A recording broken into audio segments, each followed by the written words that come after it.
Good afternoon. On Tuesday, January 9th, the Brevard County Commission meeting. Welcome to all that are here. We have Pastor Donnie Legg. Where are you, Donnie? Right there. Would you come up and give us the invocation, please, sir? Be my honor. Thank you. Father, we're so humbled and thankful to come before your throne, recognizing that we're before a God that has demonstrated your love to us. You are merciful, you are gracious, you are kind, you are good, you are sovereign. And Father, we're so thankful that you are God that says bring all of our care before you because you care for us. And Father, you are all these things to us, and we know that we can do nothing without you. And Father, I want to thank you also for the leadership that you have blessed us with here in Brevard County that I'm standing before right now. And I lift them up to you, Father, and ask you to give them wisdom. I think to myself, what a heavy burden to carry for a whole county. So give them wisdom, Father. I pray for their well-being, for their health, for their families, and that you would meet each and every need that they have.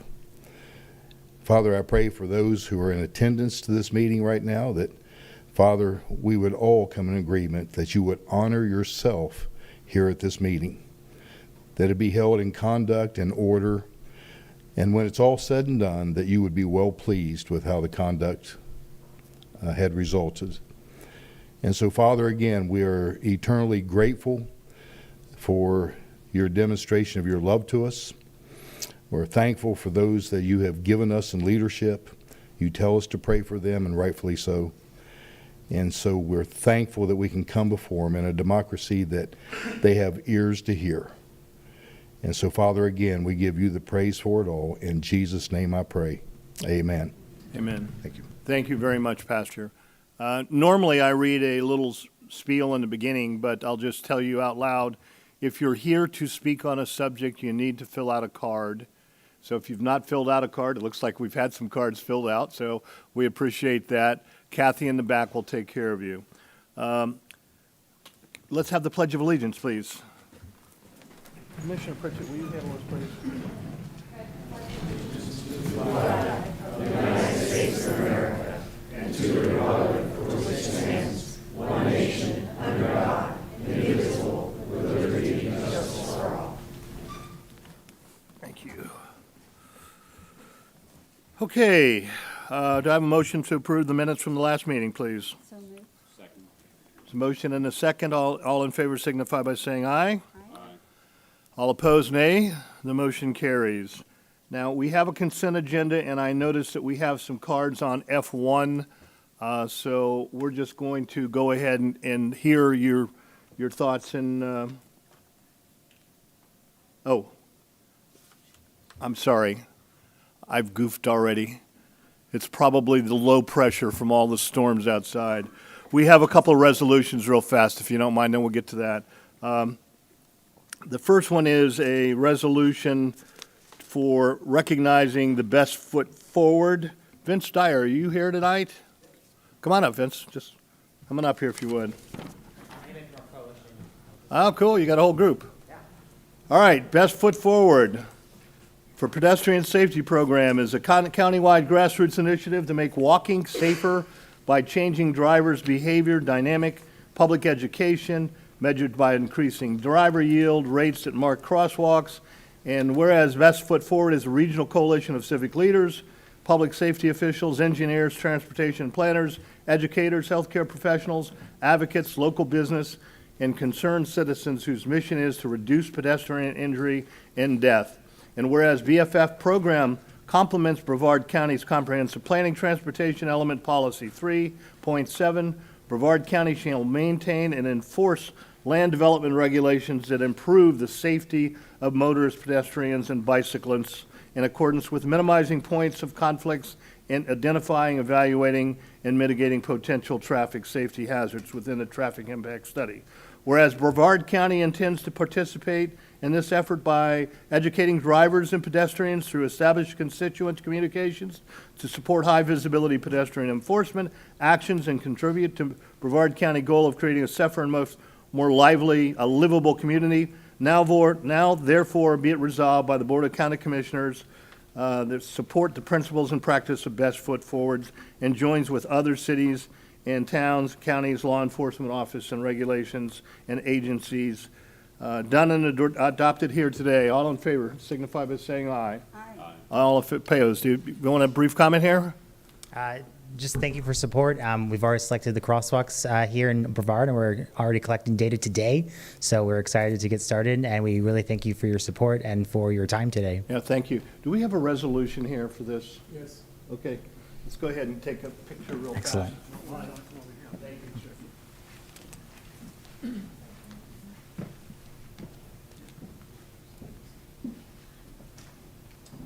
We got Vince.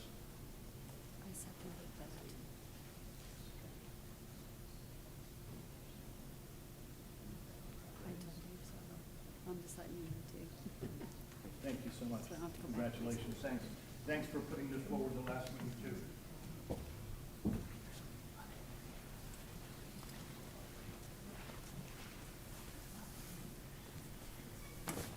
Just a brief comment. I'm certain anybody that reads the papers has noticed all the pedestrian deaths that we've had in the last month. I mean, it's really, really been very sad. So this is a good timing for it, and I pray that this program will help us reduce those types of deaths. Okay, so I think we can go to the cards now. Lillian Lieber, are you here? Okay. Wasn't expecting the first one though, but you know. You're so sweet. Thank you.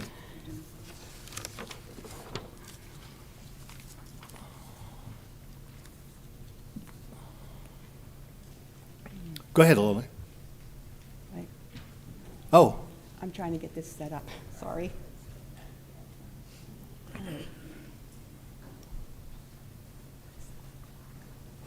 All right, that'll work.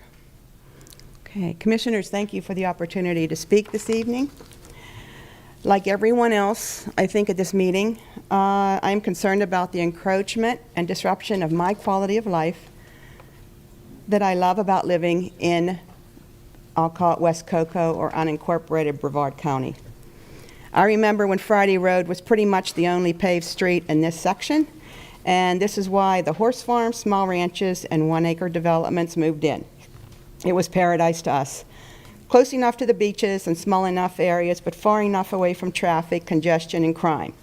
There was and still is space and safety to walk horses on the road, ride golf carts on streets, bicycle with little or no traffic, and access our side streets and driveways with little or no traffic. What you are planning in the quest of the, I'll call it the almighty dollar, because I don't understand it other than that, is a halt to all these rights that you gave us to those who chose this way of life. Now you want to take them away. What you're planning is, what I say is seeing is believing, and we've all seen the maps upon maps that truly make us question the sanity of the development of Windward Preserve. I'm not a civil engineer, and I hate math. Truly I do. But it doesn't take a lot of wisdom and education to know that this will not work with current plans as proposed by the developer Taylor Morrison. I'm just going to do elementary drawing on here. This area here, of course, is Friday Road, which goes out to here. This is Friday Lane. This is James Road. This, of course, is Friday Road going this way. James Road continues into here. So we have 1, 2, 3, 4, 5 roads intersecting right here. There's 385 homes going back here. I don't have time to do all that. There is a residence right here in this white square. There's probably 1, 2, 3, 4, 5 homes here. 1, 2, 3, 4, 5, 6 here. And maybe 1, 2, 3 here. and 385 coming out All to right. this intersection here. Your time's up. Thank you so I much. am? Yes, you had 3 Took away minutes. half of her minute because while she was setting up. Wow. Her time is up. We have other cards. Okay. Thank you so much. Thanks, Lil. You better. Tracy Robinson, please.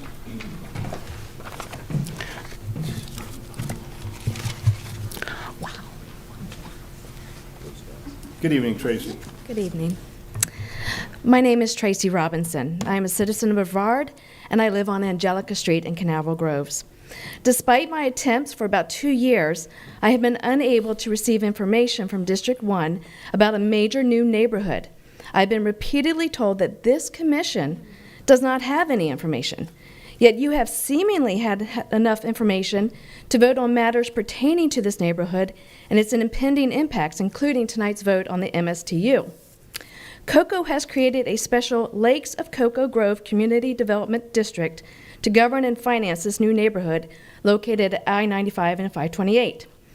Incidentally, the 5 members of this district all reside in Miami and have no allegiance or commitment to Brevard County. The access road to this new neighborhood has been determined to be Angelica Street, my street, and Osage Street. The number of current homes on these streets is 42. The number of new homes planned for the Lakes of Cocoa Grove is 350. That's 8 times the amount of current traffic. 8 times. You're voting tonight to set up a new MSTU to fund necessary changes to the roads impacted by the new development. But my commissioner keeps telling me that you have no idea how my road will be developed or maintained. I submit that it is vitally important for this commission and the community that is impacted to be continuously involved in this project because there are direct impacts to us homeowners. And the city of Cocoa and the developer state that the county will be responsible for the ownership and maintenance of the access road. So who is making the decision regarding the access road development and improvement? The city of Cocoa or Brevard County? District 1 keeps referring me to the city of Cocoa. Angelica and Osage Streets are in Brevard County, not Cocoa. So wouldn't Brevard County be in charge? Will the streets need to be widened? Will this involve eminent domain? Can our current property lines be grandfathered in?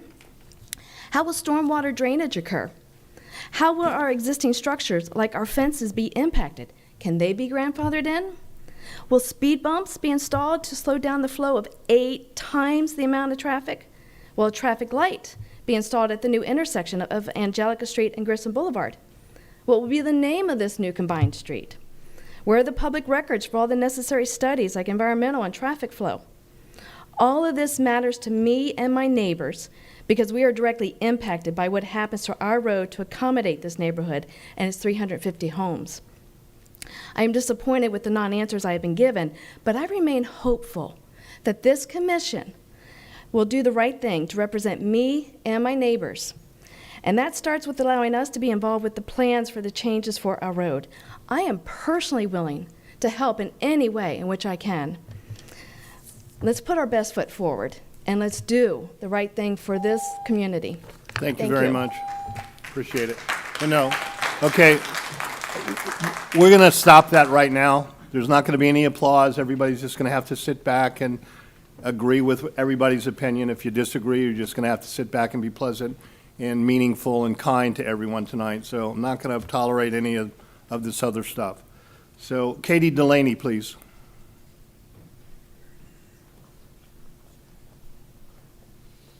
Hello there, Katie. Haven't seen you since the last meeting. Good evening. Thank you for having us tonight. I'm here to speak about F1 as well. This is actually my community, and I moved to that area because I'm a horse girl. I wanted to live in a horse community. I wanted a place that had a great neighborhood feel, that had low traffic, that I could safely ride my horses, that my kids could safely ride their horses. This is a community, both the north end and the south end of the 2 properties in question, that people moved out to these areas for a certain quality of life. And these 2 neighborhoods are going to drastically change everything about our communities. The amount of homes that are going into these 2 properties is far too much. Not only traffic, but it's going to greatly affect our already existing flooding problems that we have. Both lots have a lot of wetlands on them. The north property has a lot more than the southern property does. So where is all of our water going to go? I understand that the developers have to mitigate their own water, but what about the rest of the community?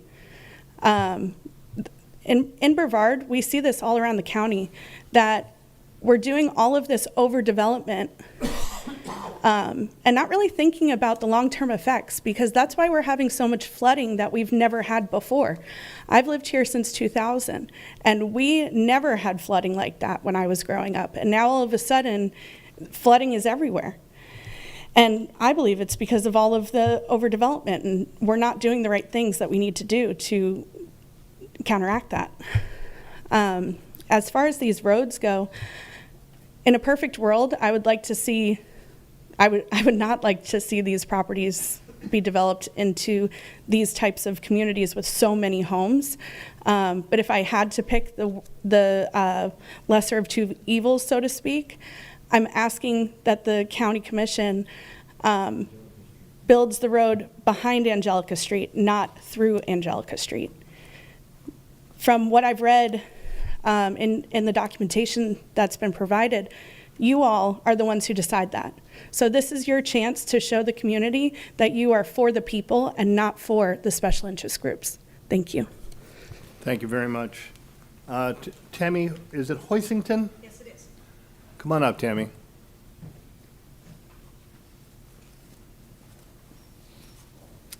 Good evening. Thank you very much for allowing me to come up and speak with you all. My name is Tammy Hoisington. I live on Pinto Circle. Pinto Circle is off of Ranchwood Road, which is off of Friday and James. The ditch and then the new road, James Annex, will be driving right past my backyard. Headlights in my back bedroom windows every night. Not a very pleasant thing. I'd kind of like to do that for everybody else, just so they could get a feel of what that's going to be like. But I won't. Gas is too expensive. I come from a firefighting family. That area has burnt before. It will burn again, because things do burn. There's one ingress, one egress. It is a county road, which we have been told, several other people have already mentioned, that the city people say, oh, well, none of that's any of our business. That's up to the county to take care of. Well, then the county tells me, well, that's none of our business. It's all city annexed. No, the roads are county. The roads are so narrow. We have horses trying to be ridden along there. We have families that push little babies in strollers. We have tortoises crossing the road, which people stop and take off the road. We've got all these different things that are natural and beautiful out there and quiet and peaceful, which is why we bought out there to begin with. These roads cannot handle 700 plus more cars. They just can't. So something different's going to have to happen. If that place burns, they're going to need another way to get out, or we're going to have what happened in Paradise, California. I used to live in that area years ago when that happened. It was not pretty. We had 80 souls lost that were never recovered because they couldn't get out and they were burnt to ash, and it rained 2 weeks later. Their families couldn't even recover them. I hate to see something like that happen to that area because it's just beautiful. We have so many wonderful people that live out there, both on the north and the south side, that are very concerned. And all the improvements that are going to happen to those county roads, possibly, hopefully, maybe, who's going to be paying for that? It's going to go into our tax money. It's going to be pulled out of our pockets, which are already pretty darn tight because my husband and I are retired, which I'm sure a lot of other people are, and on tight budgets as it is. We have concerns of people driving too fast already. We have concerns of kids already hot dogging on those roads. They drive fast. They span Brody's in that intersection where the Fridays go off and the James extension is and everything. Constantly doing stuff like that. How are we going to be able to handle all that? Not to mention the buses, school buses, all the Amazon vehicles, all the delivery people, all this other stuff that's going to happen there because of this addition. Thank you very much for letting me speak tonight. I really appreciate it. Have a good evening. No problem. Edmund Litwin.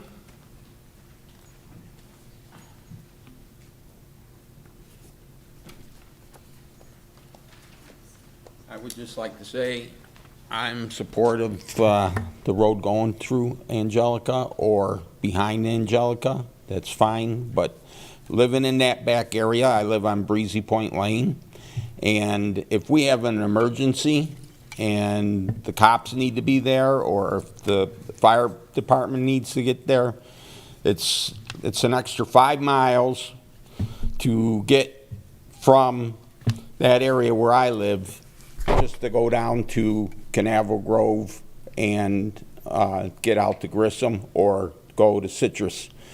So just like the lady just said, if there's a disaster, where are we going to go? How are we going to get out of there? We need another way in and out. It's just too confined over there. That's all I have to say. Thank you very much. Lance, is it Monsek? Yes. Aha, pronounce it correctly.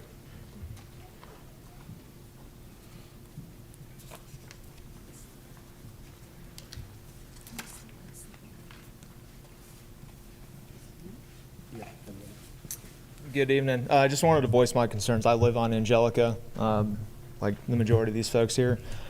Could you speak into the microphone Yeah, a little yeah, bit, absolutely. please? So I live on Angelica. I've been out on that property now for about 11 years. Much like the individuals out here, or the folks that are out here voicing their concerns, it's the same. I share the same concerns. I now have a family. We've had the opportunity to raise 2 children now out there with the luxury, I guess you could say, of being able to walk our kids and have them starting their life growing up in a really tight-knit community. With the opening of this road, all that's going to change. It's going to be a major concern. Like Lydia just mentioned a few minutes ago regarding individual speeding, we're going to be dealing with that. We're going to be dealing with the increase of traffic. We're going to be dealing with the increase of crime as well.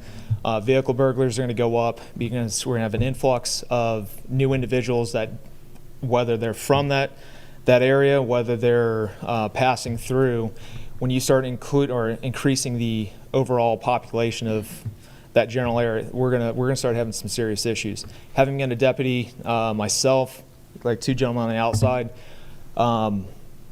that's just the reality of what's going to happen once we go ahead and we open up this area. We're going to be opening ourselves up to problems. It's having been out there now for, like I said, 11 years. We've heard rumors of this going on, but we've had 0 answers up until this point. Even with this meeting, it was very, outside of us reaching out, myself passing out flyers, trying to reach out to the community and let folks know what was going on. There's been little to no word. We're completely just left in the dark as to what this new community is going to be doing, how we're going to mitigate flooding, how we're going to mitigate the traffic, what steps are going to be taken to, protect the community as a whole in regards to the issues I'm addressing here. Overall, I'm not for this. If there was a means to potentially create an exit off of 528 to access that community, sure, that'd be fine. But when we go ahead and we open it up to a small town or a small street, I think we're going to have some overall serious issues. Thank you. Thank you. Richard. Before you start, Richard, I want to recognize Commissioner Pritchett just for a second, if you don't mind. Thank you. Just an overview on this. This has been an ongoing subject since the moment I got put in office 7 years ago. And they were planning on having something done with the first year or 2. So this thing has just taken forever, trying to get everybody deciding what they want to do, how they want to do it. People on Osage don't want the road. Alan Shepard doesn't want the road.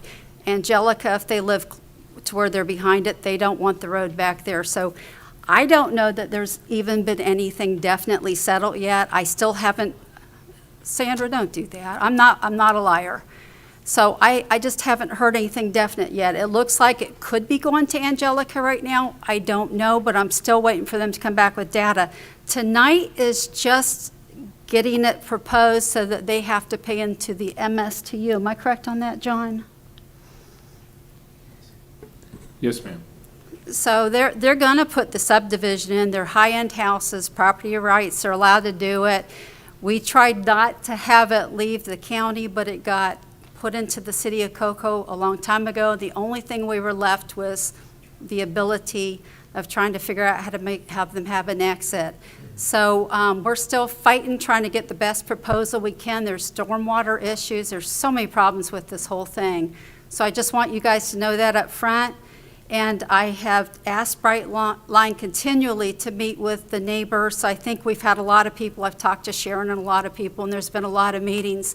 But again, I'm at 7 years into this, and we still don't really have anything definite yet with all the things worked out yet. But from what I do know, it does look like Angelica could be the path, and if they do, they're talking about cutting out a road under Grissom. I just don't know. This is just the information I'm hearing right now, and it's not even a place right now that I could vote on it.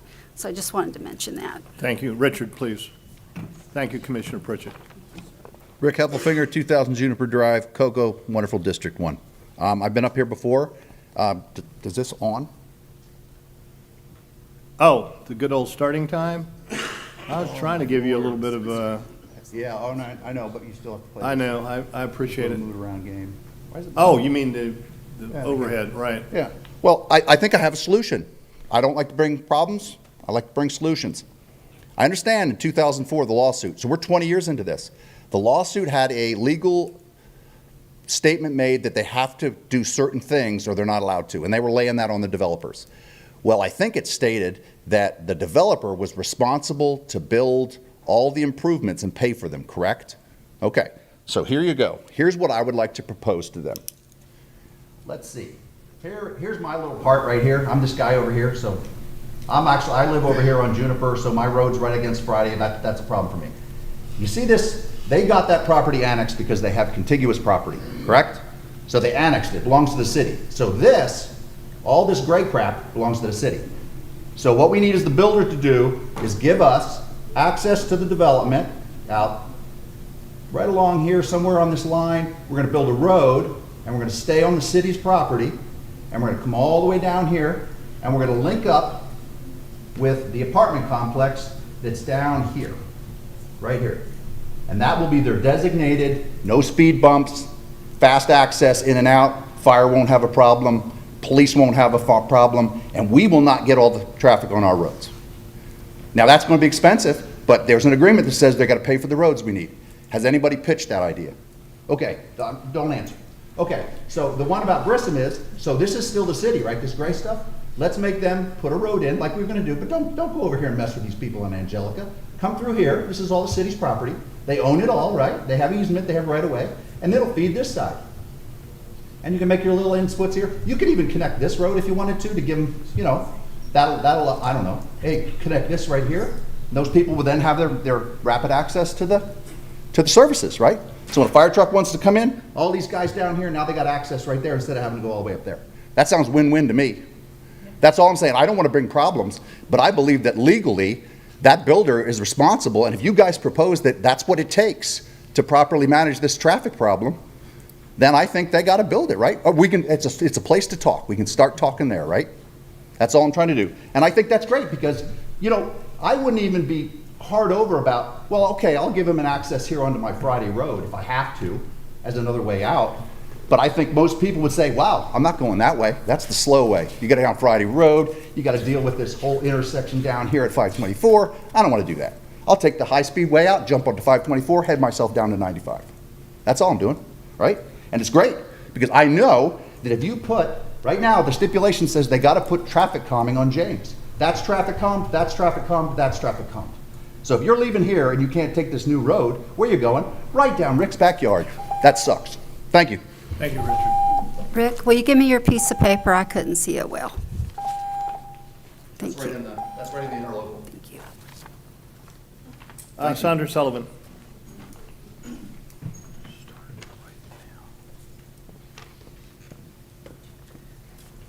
Sandra Sullivan, South Patrick Shores. Thank you for braving the weather tonight.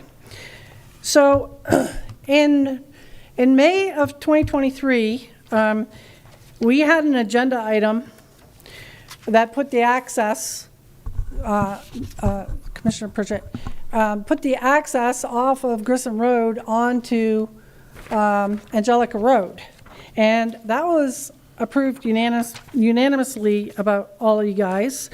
And what was interesting is I had seen the lobbyists for Brightline here in the building, and I had asked Commissioner Feltner about that, and he had told me, oh, that was about burrow pits when I asked.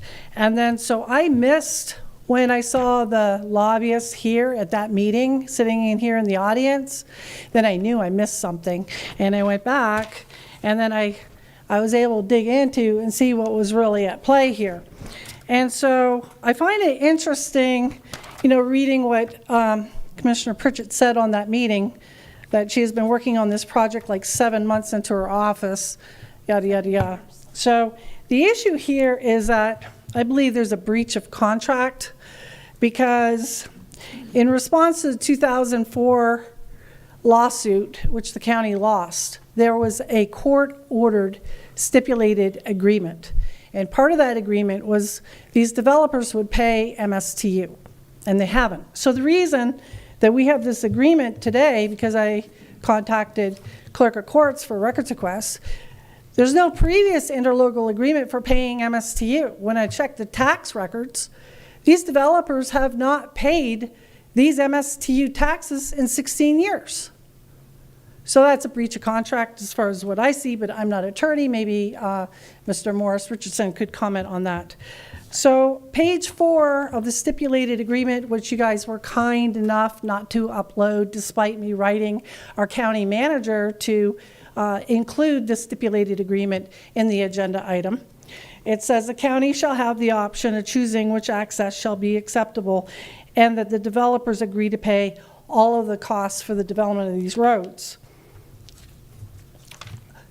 And then the last thing I just want to say is this item should have been an agenda item, and since our chair has assumed his chairship, I would encourage him to put things under actually agenda items. So according to the census is the one that determines whether a property is urban or rural. This is a rural property. The surrounding area by zoning laws should be consistent with the surrounding area. So that is another discrepancy. And then one last question I hope somebody else will bring up is concurrency with the sewage plants. Okay, Paul Donovan. I'm in love with your hat there, brother. Looks good. Thank you. Paul Donovan. I live on Angelica Street. My wife and I moved out there in 1989. We moved out there for the sole purpose that was the last road off of Canaveral Boulevard, and we could have peace and quiet back there. We built our house, rebuilt it, and rebuilt it again because we loved it there. It's nice and quiet. And then somebody bought the property behind us, and they tore all the trees down. They took care of all the owls and all the nature. They got rid of all that. Then you could hear 528, and we got 528 behind us, really noisy now. And we're tired of that, of course. And then you guys go put a high-speed rail behind our house. So now we got the carbon monoxide from 528. Then you're going to have 5,000 to 8,000 cars going by our house every day, with tractor trailers, dump trucks, all kinds of things going by there. Now we got egress to Grissom. We're very concerned about our safety and security back there with what's going on in our country right now. If we have egress to Grissom, people are going to come looting in our neighborhood, and we don't want that. This is very trying times right now. We've lived here for a long time. We like we love our county. Our neighborhood, everybody in our neighborhood, they walk on our road, they jog on our road, they walk on our road with the kids and their family and their grandkids, they ride bicycles, they have golf carts. We really love our neighborhood. Everybody is using that road. We like to go around the neighborhood without having cars going by at 50, 60 miles an hour, and we want to be safe. We want to be safe out there. We've been there since 1989. And it's a quiet road, and it's always been a quiet road. And you have Canaveral Groves Boulevard. Everybody they're used to Canaveral Groves Boulevard, to getting egress and going down little tributaries to get to their houses. There's no reason why these people have to have their own road to go just from a 700 home development on Canaveral Grove, on Angelica Street out to Grissom. We don't need that. It's a waste of money. It really is. You can use Canaveral Grove Boulevard. Everybody uses it.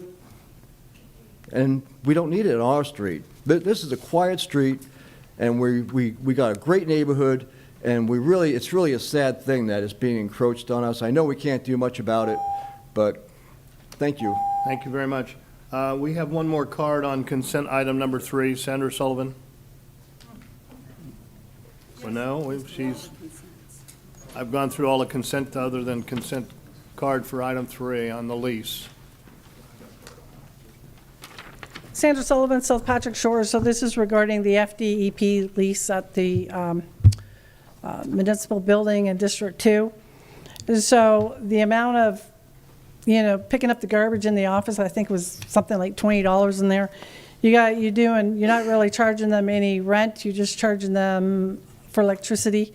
But there's a maintenance fee of the building. That building is in really crappy condition. I mean, it's so deplorable that the county lets buildings degrade to such a deplorable level. So I just want to say, if somebody's renting, at least they pay for the overhead of what it really costs to rent in that building, because there is maintenance on that building, roofs, AC, flooring, whatever needs to be taken care of. That building's disgusting. Thank you so much.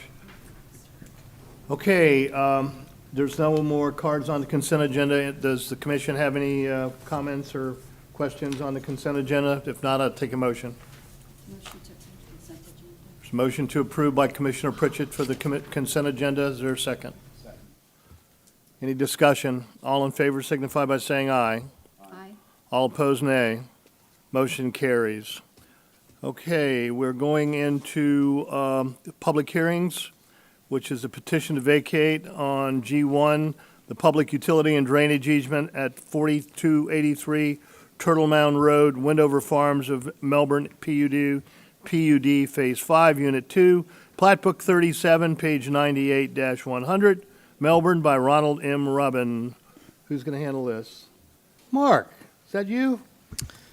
Yes, Commissioner. Good evening. There are no issues. This is for the vacate of a 5.5 of a 10-foot wide public utility easement in order to allow a garage to remain and remove it as an encroachment. I'll make a motion. Motion on the floor to approve. Is there a second? All opposed? Anybody opposed? All in favor signify by saying aye. Aye. All opposed, nay. The motion carries. Okay, we had removed the H1 agenda item on the cultural grants for the sports thing because we wanted to complete full commission to discuss that. And now we're going to move into a public safety group. And we have,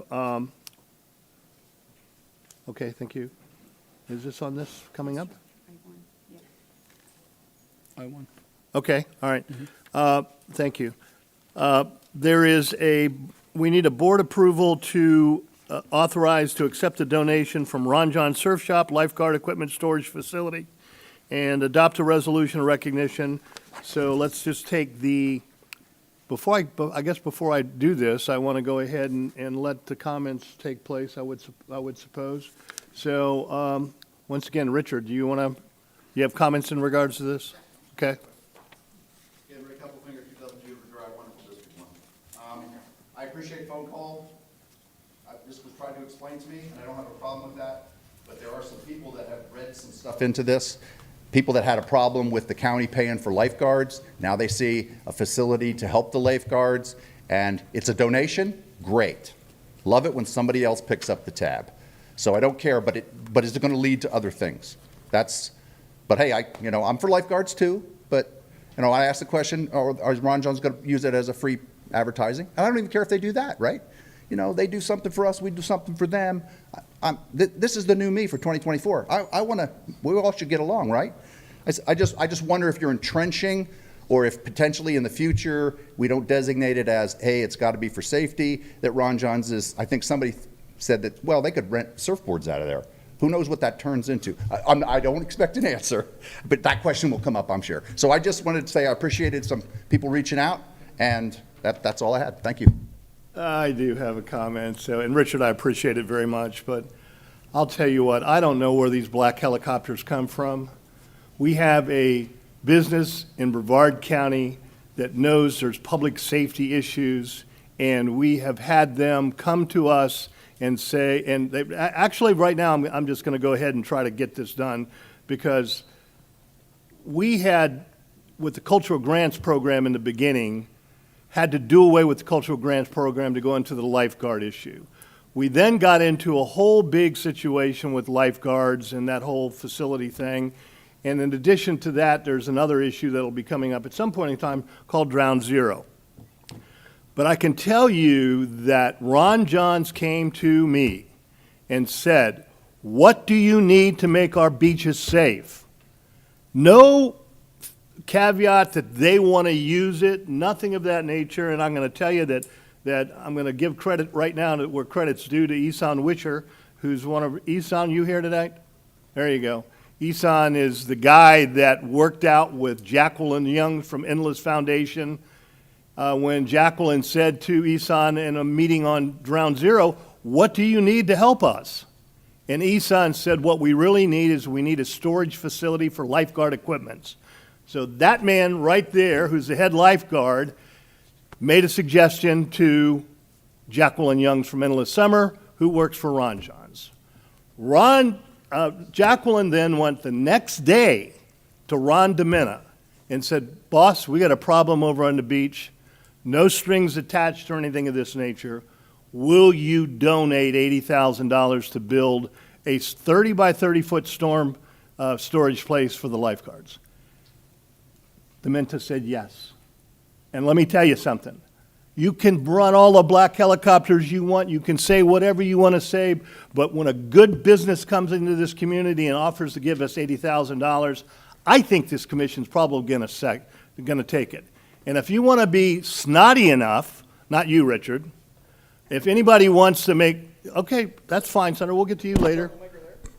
Because never mind, I'm not going to go there. So anyway, to make a long story short, I'm just going to go ahead and ask if the commission would be more than, oh, go ahead. Yeah, hold on, who wants? Yeah, go ahead. Thank Commissioner you, Mr. Feldner. Chair. Chief, tell us what's going to be stored there. Maybe that would help Thank you. shed some light on that, no pun intended. Side-by-sides, the portable towers that come up and come down, and it's going to be built to withstand, obviously, the hurricanes that do come through from time to time. But the various lifeguard equipment and the storage things they use, but the UTVs, ATVs, things like that would be the jet skis. biggest. We'll have communication equipment, the life support systems that we use, the medical equipment that we use. It's going to be a pretty robust storage facility for us. One more question, and this might be a question for someone else, but I think there was a question about would things be potentially rented from Cherry Down Park. Wouldn't that be something that the city of Cape Canaveral would do, or is that something that this board would? I don't expect. This would be strictly a storage facility for lifeguard equipment. But even in the future, if they want to do rentals on that beach, is that something that this board would do, or is that something that the city would do? Are you talking about rentals on the beach, or? Correct, at Cherry Down Park. Right, yeah, it would not be associated with the shed. If anyone did anything there, it would not be associated with the shed. Yeah, I believe we'd have to go out for an RFP to ask for a vendor to come do something in another facility. This has nothing to do with rentals. This is completely in control of the fire department. Just making that point, because I think it's a very good in point. Cocoa Beach, I think they have a couple of like shipping containers for the umbrella rentals around Allen Shepherd Park. That's my vague recollection. And they have one vendor who's in charge of that, but I think the city of Cocoa Beach handles that. So I was just making that distinction that maybe that wouldn't be something for the county in the future. That's all. I think that's clarity that we needed today. That's great. I appreciate it. Sandra Sullivan, do you have a comment in regards to this? Oh, I'm sorry, Commissioner Pritchett. Thank you. I keep on not seeing your names over here. We've been, It's all right. yeah, well, I'm going to have to I get just this. wanted to mention that we just had some problems with rip currents lately. And so we really need to continue to focus on this. And for a company that is known for beach visitation, it just makes sense that they would want to put some money into it to make sure that people aren't drowning. That's just a good business thing. But as far as keeping kids alive, it's just a good thing to do. And if you're playing politics on this, if your opponent's saying bring in lifeguards, you're going to yell get rid of the lifeguards. Or we just need to get the politics out of it. It's ridiculous. It's people's lives and kids. And anywhere we can find the money to save lives, it's always got to be top priority with what we do. So I just want to mention that, and I thank Ron Johns for doing this, and I would hope all the other hotelers would follow suit, or people that are making money on beaches, to help with this problem. It's a little overwhelming, so. Thank you. Any more comments before we turn it over to Sandra? I'm going to get back to you, Matt and Pat, after Sandra speaks, please. Thank you. Sandra Sullivan, South Patrick Shores. So the first thing I would say is maybe you could, when you do your motion, to put in here that there would be, that this will never be rented to Ron Johns in the future as a vendor location. I'd also like clarification on who owns the SUV. Is that because, it's my understanding, this is Cape Canaveral. They're within their city jurisdiction. So this is a county park. County provides lifeguard services. So, but that is at the very north end of the county. If you're going to have somewhere you're going to put a shed, it would make sense to be somewhere more central to where you can get those resources where you need to be for the people that are responding. Because I doubt that the county has the resources to have an ATV at all the locations. When I initially wrote about this, you wrote me and said this is what would be stored in there. There are 25 of these being ordered. They'll be installed by the time that shed is built. I have an issue when I look at campaign contributions and I see, for example, Commissioner Feltner here took a campaign contribution from Ron Johns, and then I see voting up here. And so then it comes down to sometimes the perception of, is this one of the things like we saw with the Canaveral Groves, where a motion is made for $100,000 to spend widening a road which is at 30% capacity, which raises the question if that is really for the egress to Angelica rather than the developers paying for it. Is this like laying the ground where, oh, we're going to use this for storage, and then in a year or two down the road, oh, we're not utilizing that shed, so let's rent this out, and it just happens, oh, people will forget it was Ron Johns that donated $80,000 to the building. That's a lot of money. I'm sure they want something back. And are we going to see down the road, people aren't paying attention. We can now do a vendor and go out to RFP to rent this out as a vendor. That's my concern. Real quickly, let me just tell you that I asked Ron Dementa, the owner of Ron Johns, to join us tonight. And he basically said to me, Jason, this is a contribution from our hearts at Ron Johns, and I do not want to take credit for any of this. So I can tell you that's what the man said. Matt, and was there something going on that I'm missing here? Rita Pritchett, that's you. I know that. Thank you.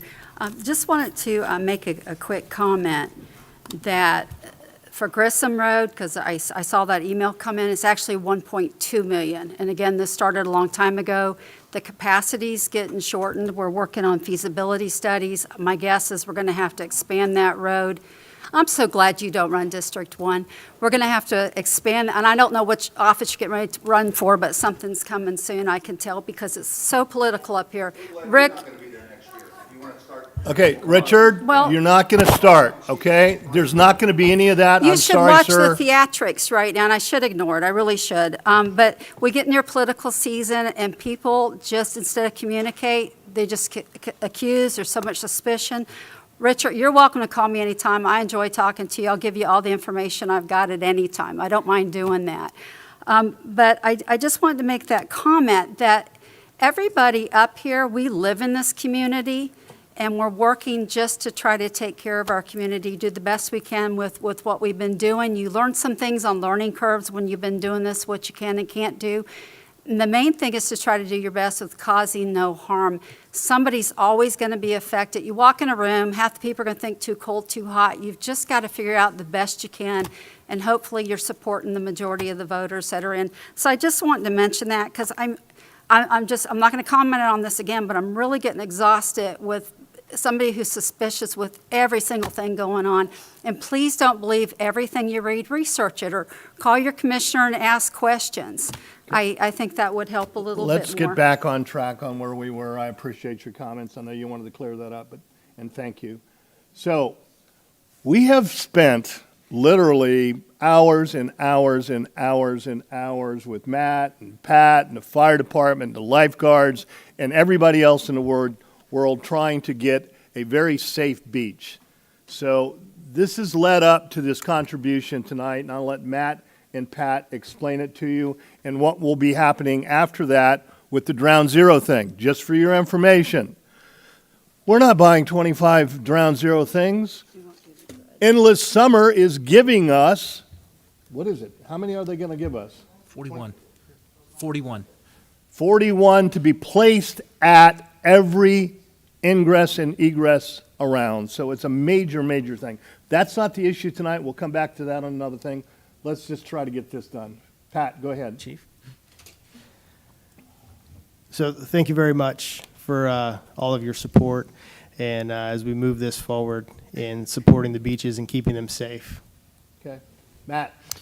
Yes, sir. I echo everything the chief said. It's fantastic that we have community partners that understand that there are needs that we have for our residents and our visitors who come to our beaches, and stepping out to support us and our programs to enhance beach safety as best we can is absolutely a goal of public safety, and for all of us that work in public safety, from fire rescue down to ocean rescue and all our lifeguards who are out on the beaches every day. It really goes down to them, those lifeguards who do every day. They go out and they train and they practice and they execute the mission of saving lives. And it's to those that we owe all the supplies and all the resources that we can possibly give them to do their job to just make Brevard County a little bit better place to live. So Thanks, Matt. Just to make sure, just for transparency's sake only, so everybody can hear this, this is the wording for the donation from Ron John's. The Brevard County Board of County Commissioners sincerely appreciates Ron John's Surf Shop's offer to donate $80,000 for the construction and development of a dedicated lifeguard equipment storage facility to be located at Cherry Down Park, Brevard County. Brevard County is committed to enhancing the safety and well-being of those who enjoy our beaches, and the lifeguard equipment storage facility is integral to achieving that mission. The lifeguard equipment storage facility will significantly benefit our community and contribute to a safer environment for recreational beachgoers. By providing close access to required equipment, the storage facility will allow for a faster and more organized response to aquatic emergencies. The board finds that the lifeguard equipment storage facility serves a public purpose, authorizes the county manager to accept Ron John's generous donation on behalf of the board, and directs that the donated funds are to be used exclusively for this project and related purposes. Upon Ron John's Surf Shop's donation will be used to fund the development and construction of secure, weather-resistant 30 by 30 material stuff. Do I have a motion to accept the donation? Motion to approve. Is there a second? There's a motion to accept and a second. All in favor signify by saying aye. Aye. Aye. Motion carries. Now, do you have a resolution in front of you, Pat? Yes, sir. If We, you would be kind enough to read that, I would appreciate it, and then I'd like to get a quick picture with all the guys from the Easton and anybody else from the fire department, please. Go ahead, Pat. Yes, sir. Additionally, it is being requested that the board adopt a resolution recognizing and commending the generous donation from Ron Johns in support of beach safety. Whereas Ron John Surf Shop seeks to support and strengthen the local communities in which their stores and located are, and where they can focus efforts on education, initiatives, wellness, and beaches with shared goals of enhancing beach safety. Whereas Ron John Surf Shop generally organized and approved an $80,000 donation to Brevard County, the funds will be used to establish a dedicated lifeguard storage facility at Sherry Downs Park. All in favor of the resolution? Aye. All opposed? We're done with that? Okay. Can we get a quick picture, please? Fire department guys, come on.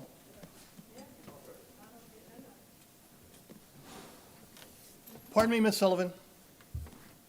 Did you have a comment? It's on the agenda. Invited to the dais? The resolution is on the agenda. It's not. There's no resolution to present here. You have to be at the front to talk. Y'all need to really stop. I'm You need to just stop. trying to- Do it later, okay? I know. Okay, well, where's Don?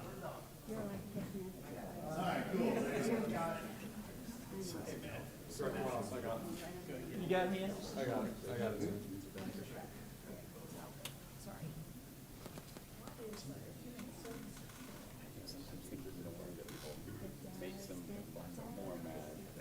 Not that I'm good at it.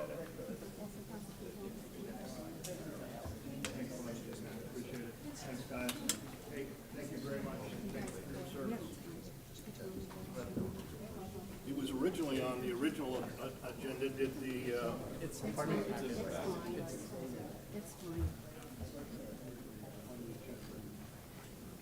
Okay, well, just for your notes up there, county manager is saying this item is on the agenda. It's been on my agenda. If you have one that doesn't have it on it, it could have been in an updated agenda where it was missed, but it's been significantly noticed, so we can go from there. Now, where are we? We're on board reports. Oh, there's a good place to be. Oh, sorry. So, county manager, pardon me? I think you're good. All right, good, let's go. County manager, you have a report? The only item it has, Commissioner, as you know, the legislative session has started, and we've had some discussions about any travel. So I don't know if any board member wants to request travel, approval from the board for any travel to Tallahassee related to the to the legislative session. That would be one of you guys. I would like to, I'm going to probably need to make at least 2 trips up there, but before I do that, I will specifically give what the reason is for it. And when the bills come up, there's going to be short-term rental bills coming up that are just going to be devastating to us. But, Yeah, you can do it within the budget, but, I think the commissioner had raised that issue, and I think in the past, the board had asked just to have a general approval to be able to go to Tallahassee. yeah, for I want those to be trips ahead of completely time. transparent, so I'll bring it Yeah. back and so that everybody knows what I'm doing and where I'm going. Commissioner Feltner. Just to your point, so that we're clear, something can happen with a bill overnight, an amendment or something. So if what's that? At the state? With the state, absolutely. So Oh, yeah. if the, I'm sorry, so I've been if working all day. that may be something that'll come up quickly. So is there some action that the board needs to take tonight if Chair Steele or someone else feels like they? I'm fine. You guys have it in your budget, so yeah, it's fine. Well, okay, we're good. Did you want to say something, Frank? Sorry. No, I just wanted more, so we good with that then for the board? That's fine. Morris, did you say yes, or are you looking at something? Yes, sir. I said yes. Oh, okay, sorry. All right, under board reports, county attorney, No report, Mr. Chair. Commissioner Pritchett. No report. Commissioner Goodson's obviously not here. Commissioner Tobias, do we have one of your super duper things tonight? Yes, and I'll be the same as normal. So today is National Balloon Ascension Day. Who knew? Useless Florida fact: Florida state song is the Swanee River. Old Folks at Home was written by Stephen C. Foster in 1851, designated as a state song in 1935. Foster is reported to have chosen the term Swanee because its 2-syllable cadence fit nicely into the music he had composed. The composer was not familiar with the Florida section of the Swanee River because he never visited the state. In 2008, the legislature designated that a revised version of the lyrics be the official version. This day in Florida history, on January 9th, 1855, Manatee County was created by an act of the legislature. During that time, the population was 850 people. And most importantly, the county employee, and this was a little bit unusual, but though very much appreciated, is Alan Woolrich. He is a community planner at Housing and Human Service Department. And the reason it's a little bit unusual is we got the request from Commissioner Pritchett. Commissioner Pritchett said, quote, "He is so pleasant, does such a good job. He is such a delight and a wonderful county employee." From HHS, Brevard County Housing and Human Service Department. He's been a community planner from 2006 to present. Brevard County Planning Department Senior Planner 2000-2005. And State of Florida Department of Community Affairs Florida Keys ACSC Senior Planner 1994 to 1999. Memberships, got it up here. Member of the American Institute of Certified Planners since 1999. Member of the Florida Chapter of American Planning Association and Atlantic Coast Section. Education, Central Connecticut State University and Graduate Studies at University of Hartford. Public service, even though you have a county job, you participate in extracurricular activities with the county, very much appreciated. Space Coast TPO, Bicycle, Pedestrian, and Trails Advisory Committee, currently the vice chair. Not the vice chair, but you'll get there someday. SCTPO, Vision Zero Working Committee, SCTPO, Long Range Transportation and Transit Master Planning Working Committees, and active in community planning work over several years in the Florida Volunteer Corps and USAID in the Caribbean and Central Hills, and Southern Haiti. Interests, and this is the one I found most interesting for obvious reasons. Kayaking and trail biking, saltwater and freshwater fishing, birding and wildlife watching, landscape photography, where you find time for this, military history and aviation, raising tropical fruit, star fruit, and mangoes. And this is where I'm going to ask you to speak a little bit. Working with local breweries, including fruit and ales, pilsners, and lagers. I want to find out where that. Men's college basketball and baseball, UConn, Central Connecticut, and UCF. High school and prep basketball, the Washington Nationals baseball team, and the Baseball Hall of Fame at Cooperstown, New York. So clearly you are very well-versed and do a lot, not only for the community, but fellow commissioners. Alan, would you like to take a second? And Sure. Thank you. I'm honored for the recognition tonight. I really appreciate that. It's nice to meet some of you, get to know you, and thank you for the support that you give our department for our programs and our director, Ian Golden. And I work with some great teams in my department.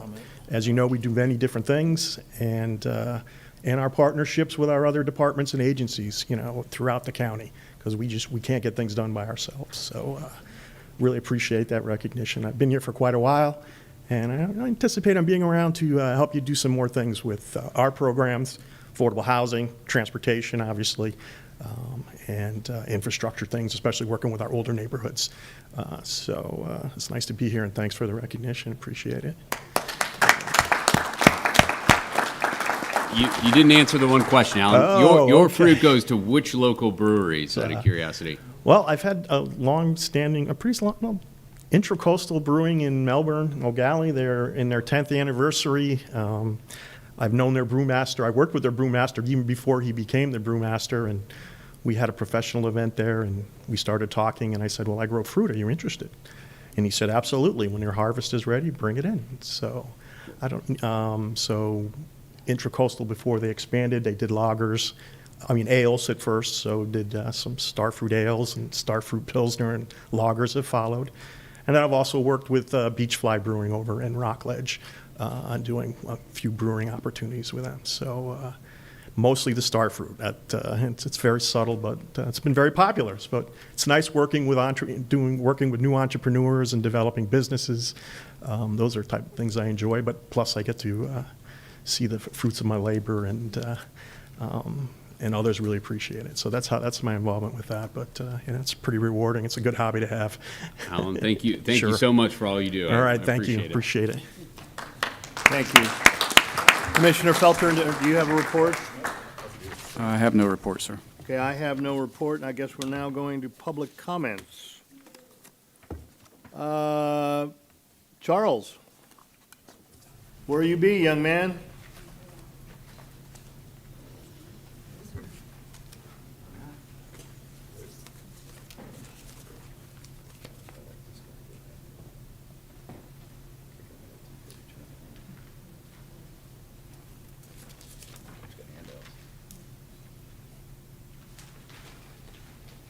You can have have a copy since Commissioner Goodson's not here tonight. Thank you. Charles Tovey, 2555 Roberts Road. Is the projector on, please?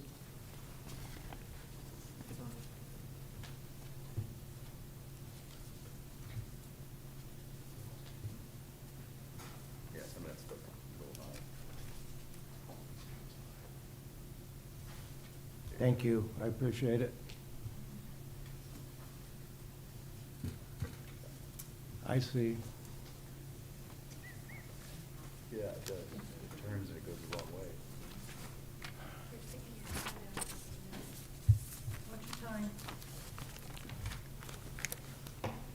way.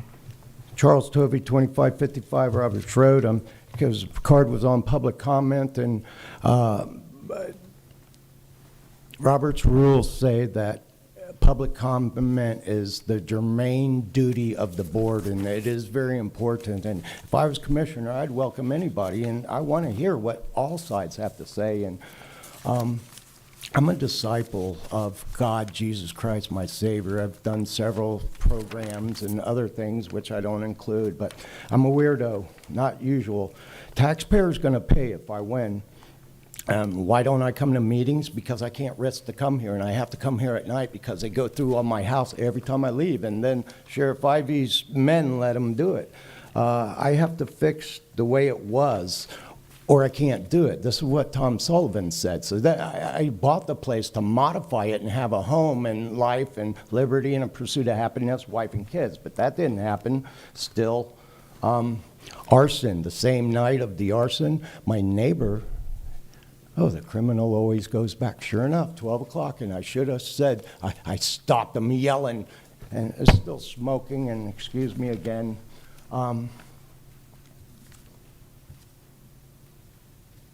Vacuum. If I say vacuum, they call the sheriff and my neighbors and everybody imposing. And one of those lights here, that's the property. I cleaned out my property. That's where you can see the lights at. This here is the mirror in my bathroom, Tuesday meeting Vieira, and the fire was the night before the meeting and the grand opening of the building. This tree right here, it's fell in and smashed my garage and crushed it, and which is not a problem. None of this is a problem for me. And anyways, down a second. That's from the erosion and all the water and everything. And the guy that burned my house down, he's been excavating my property for years, and nobody does anything about it, about anything. And I have a picture of a car that's not supposed to be on my property, but they're there and all the time. And the neighbors across, everybody lets them do anything they want to do. Happy New Year, and God bless you. Thank you, Charles. Mary Nail. May I have time to get up there, sir? Yes, ma'am, absolutely. Thank you.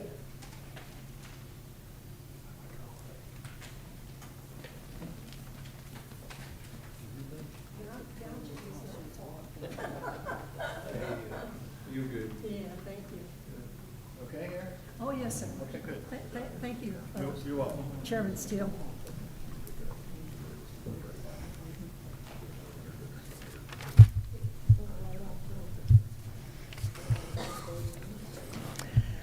Go ahead, Mary. Good evening, Commissioners and Mr. Chairman. I come fresh from a meeting that was Parks and Recreation, and at that meeting, there has not been a quorum since October 25th of 2022. And the reason that there has not been a quorum is because Parks and Recreation tends to be local. So the people in Cocoa Beach are concerned about District 2 and Merritt Island and so on. And in Titusville, they have theirs and so on. So today, Betty Wells from District 1 was in attendance there, and she agreed with me, and a couple of the other attendees, board members agreed with me, that it wasn't broken, so we didn't need fixing, but it was fixed so that we would no longer meet in our local areas And I didn't miss one single meeting when we had local meetings in District 2. I have not been able to get here. Obviously, I'm a little handicapped, but that's not the reason. There's a lot of reasons, but apparently there were a lot of other people who couldn't either. So there was a situation where we were meeting in our districts, and all of a sudden, somebody did a study and decided that because a lot of boards didn't meet, that we should do away with meetings and then take this recreation board, which was quite successful, and make us all come here. Now, I got to tell you, I respect the other districts, but they're not going to have the heart for the situations that we have in District 2, my district, and likewise them. So I would just like to say that I hope you revisit this. I hope you will consider returning the recreation boards back to the people, because the government that is the best is the government closest to the people. So I'm making that petition. You all voted for it to be this way, and it's not working. It is broken, and it wasn't before. So hopefully you'll take that into consideration and return us to the way we were. And by the way, I designed and built Florida's first most energy efficient house in 1982. I've got 70,000 hits on YouTube, and it was narrated by Paul Harvey. And I'm here to tell you, I said then, it's never going to be over there, and it isn't. Thank you, Mary. Thank you. Janice Scott.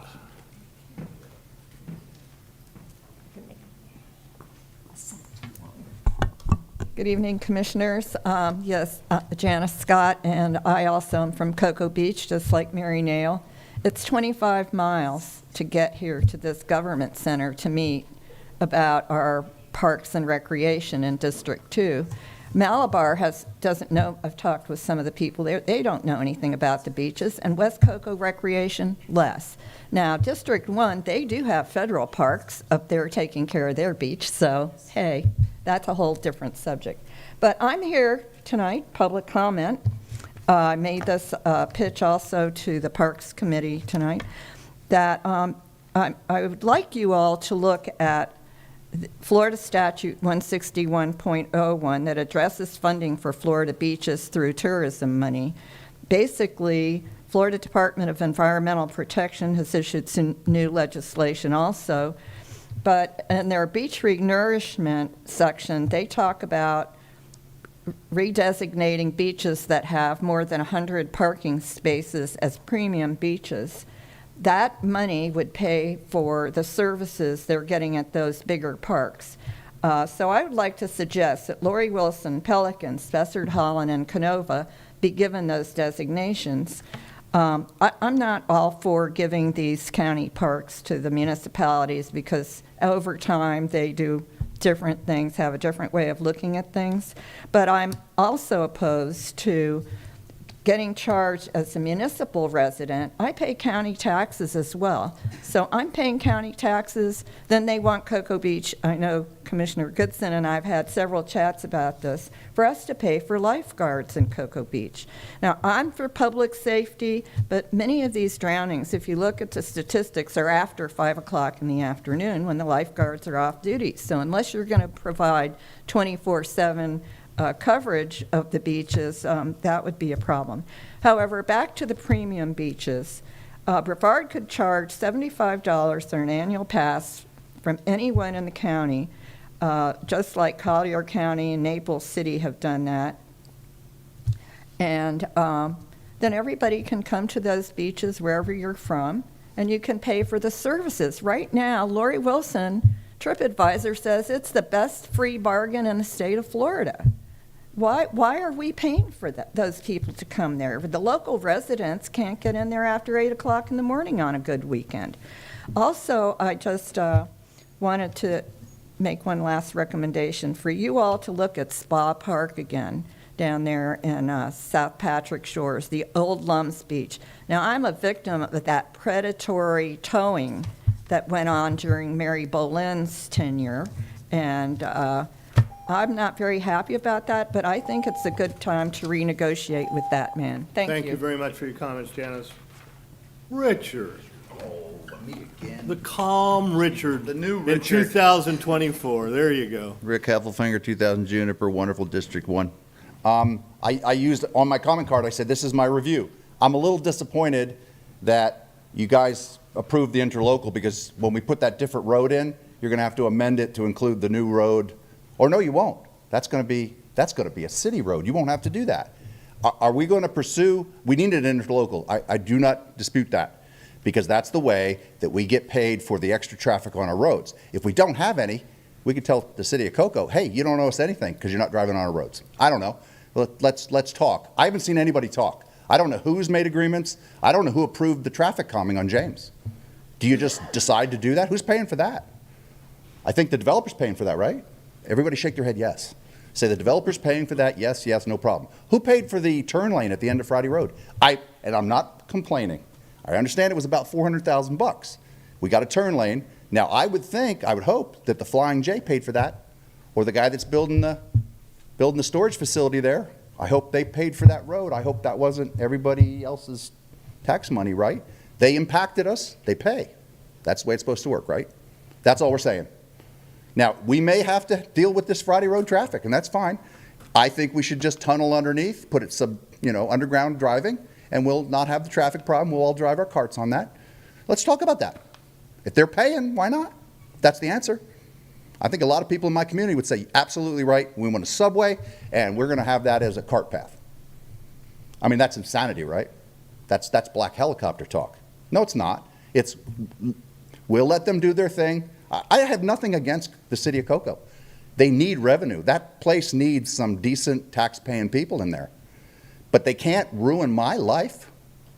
They're going to, now, if they, hey, maybe they'd be willing, maybe you guys, if they paid for it, can I get a 20-foot sound barrier wall in my backyard? Would you guys, I'll leave you alone. If you help me, I help you. Done. Oh, hey, he said done. No, I said you're done. No, I'm kidding, okay. Richard. I'm just saying, why can't we open up communications and talk about this? I mean, there's already some people back there in this development that I know the city has probably convinced them to annex. And maybe they're getting free taxes. I don't know. Can they do that? Because I know they have to ask me and I have to agree. I'm pretty sure that's true. So, and they got to get to me first, right? They got to get all my neighbors to roll. So, but hey, there's a lot of people on James. They're not, did they all think that was the greatest idea? They have no problem as long as you put traffic calming. I don't even know if you asked them. Don't know how that happened. Can you guys, I realize you don't ask, but this is the conversation we should have. I would love us to, we're having a town hall down there to talk about this kind of stuff. Anybody up on this dais, it is open to the public. Please come down. We've got some candidates coming. Let's open a communication. We're willing to work with you, but don't ram stuff down our throat that's trashing our houses. Thank you. Thank you. Richard, just real briefly, let me just tell you that the public comment areas, I think the commission really appreciates. But unfortunately, this is not you ask a question and we give you an answer. And I understand that. I do. But there are ways to help you with those issues later on. Give me a call. I'll talk to you about trying to figure out a way to talk to the developers and other people that might help you later on. But we can't sit here and answer a question when you come up with one and just because the next thing you know, you're going to say, oh, Commissioner Steele just said it's done. So, blah, blah, blah. So yeah, it's not a question and answer time. All right, but thank we you. can talk about what we can do. And I all right, appreciate well, I'll be more than happy to talk to you. Appreciate you offering that. Sandra. Hi. It's so nice to see you again. I'm sure. Sandra Sullivan, South Patrick Shores. Thank you so much for keeping your promise, by the way, to the governor to not run for District 5. Actually, it's to my wife. Thank you. So regarding his comment on one of the pages of the stipulated agreement, it says input from the property owners along James Road will be solicited by the county regarding the location and placement of traffic calming devices. So maybe a public meeting would be in order. I want to talk about the big picture and of what is going on. So I've been coming here for 5 years. as you know. And so this entity is Brightline, which carries a lot of weight, and their lobbyists are pretty influential here in Brevard County. And I've seen over the years with the Brightline votes, they would sit here in the front row, and most of our commissioners, except for Tobiah, would vote in line with what these lobbyists wanted. We had a meeting here where they wanted a government rate bond, and Brevard was in a position of leverage to get a better deal for us, and we threw that away. So unfortunately, and I respect Tobiah for voting no on that. And I just want to say that I see a lot of lobbyist influence. So we have an agreement where no MSTU has been paid in 16 years. So there's been nothing paid towards these road improvements. And I think that's really important. Engagement with the community is important in what you're going to do. And then I want to tie in how this ties to CFX, because of course Brightline runs along CFX. So last night I was at a meeting in District 2, Patriots meeting, where Commissioner Goodson spoke about CFX, and he said, look on their website, because they're not coming to Brevard now. And I looked on their website last night, and lo and behold, what I saw was a map, and they've got 528 marked as toll road, CFX 528. They've got the whole thing marked as a CFX road all the way to the port. Now this is called, when you guys do board reports, I'd love to see the boards that you sit on, and you give us an update on what you're doing on those boards. So unfortunately, Mr. Goodson isn't here tonight to talk about CFX, but the question is, for the public has spoken very strongly in opposition to 528 being a toll road in Brevard, or any of the roads. They wanted 4 east-west corridors through Brevard. They wanted 520, 528, 192, and a 4th road they want to build. And it's very short-sighted. So I would ask you to consider the legal opinion that you're not allowed to have 2 half-cent sales taxes. Go look into that. And we do away with the school board tax because they both sunset at the same time, and we have a 1-cent infrastructure tax. And that infrastructure tax be for infrastructure, for transportation, for sewage, and for the lagoon. Thank you. Katie, where you be, young lady?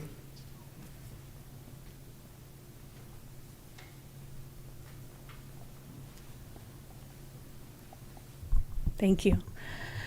One thing that I could ask Ms. Pritchett is, I've called your office 3 times in the past 2 weeks to speak on this issue, and Okay, I'm going to stop you right here, Katie. Sure.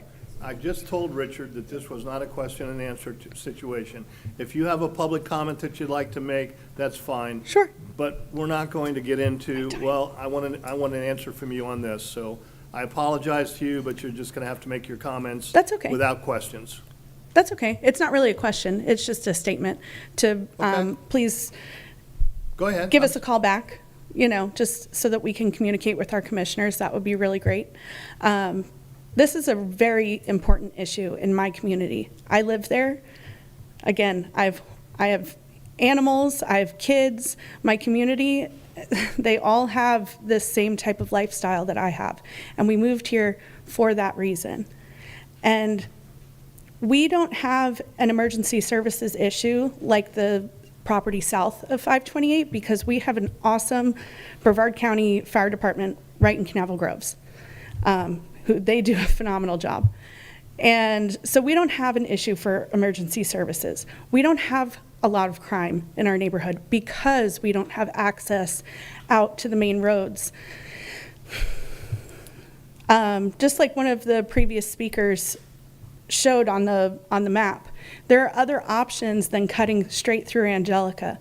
And based on the documentation that we've seen, you guys, the commission, are the deciding factor of where these roads go, not the city of Cocoa, you all.